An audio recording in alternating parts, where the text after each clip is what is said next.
रउआ बहरा से घर जबना आयब बलम जी।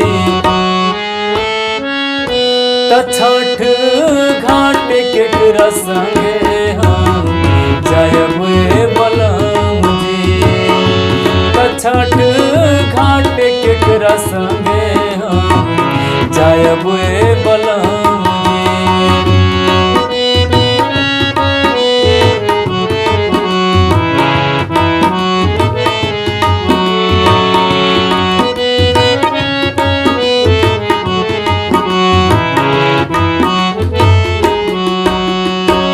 केकरा से हम पिसवायब धोवल गेहूं, केकरा से हम किनवायब